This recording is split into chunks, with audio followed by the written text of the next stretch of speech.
ரோமையருக்கு எழுதிய திருமுகம் அதிகாரம் 10. சகோதர சகோதரிகளே, என் இனத்தார் மீட்படைய வேண்டும் என நான் உளமாற விரும்புகிறேன். அதற்காக நான் கடவுளிடம் மன்றாடுகிறேன். கடவுள் மேல் அவர்களுக்கு பற்று உண்டு என்பதற்கு நானே சாட்சி. ஆனால் அப்பற்று உண்மையான அறிவை அடிப்படையாக கொண்டதல்ல. அதாவது கடவுள் மனிதர்களை தமக்கு ஏற்புடையவர்களாக்கும் முறையை அறிந்து கொள்ளாமல் யூதர்கள் தங்கள் முயற்சியாலேயே அவருக்கு ஏற்புடையவர்களாக முயன்றார்கள். ஆகவே அவர்கள் கடவுளின் செயல்முறைக்கு தங்களை உட்படுத்தவில்லை. கிறிஸ்துதான் திருச்சட்டத்தின் நிறைவு. அவர் மேல் நம்பிக்கை கொள்ளும் எவரும் கடவுளுக்கு ஏற்புடையவர் ஆவார். திருச்சட்டத்தின் வழியாய் கடவுளுக்கு ஏற்புடையவராதல் பற்றி நியமங்களையும் ஆணைகளையும் கடைபிடிப்போர் அவற்றால் வாழ்வு பெறுவர் என்று மோசே எழுதியுள்ளார். ஆனால் நம்பிக்கை வழியாய் கடவுளுக்கு ஏற்புடையவராதல் பற்றி கிறிஸ்துவை கீழே கொண்டு வருமாறு விண்ணகத்திற்கு போகிறவர் யார் என்றும் இறந்த கிறிஸ்துவை உயிர்த்தெழச் செய்து கொண்டு வருமாறு கடல் கடந்து செல்வோர் யார் என்றும் உனக்குள்ளே சொல்லிக் கொள்ள வேண்டாம் என்று மறைநூலில் எழுதியுள்ளதன்றோ? அதில் சொல்லியிருப்பது இதுவே: வார்த்தை உனக்கு மிக அருகில் உள்ளது, உன் வாயில் உன் இதயத்தில் உள்ளது.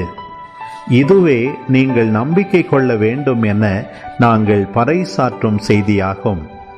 ஏனெனில் இயேசு ஆண்டவர் என வாயார அறிக்கையிட்டு இறந்த அவரை கடவுள் உயிர்த்தெழச் செய்தார் என நீங்கள் உள்ளூர நம்பினால் மீட்பு பெறுவீர்கள்.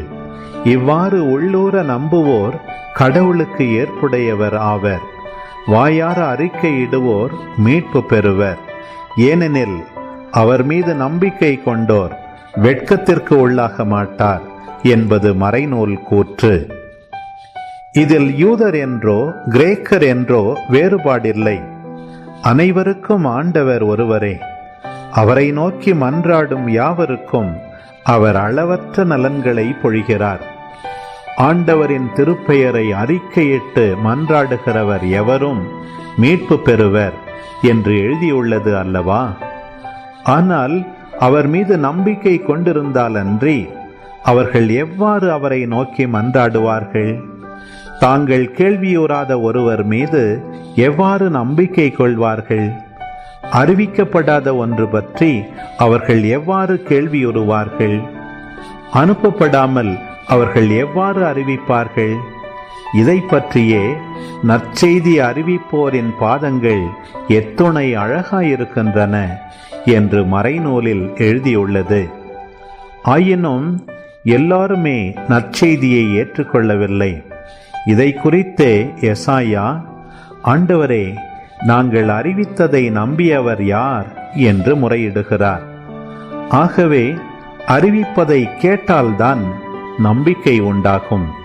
கிறிஸ்துவை பற்றிய செய்தி அறிவிக்கப்பட்டால்தான் அதை கேட்க வாய்ப்புண்டு. அப்படியானால் அவர்கள் கேள்விப்படவில்லை என்று சொல்ல முடியுமோ? எப்படி சொல்ல முடியும்? ஏனெனில் அவர்களது அறிக்கை உலகெங்கும் சென்றடைகின்றது.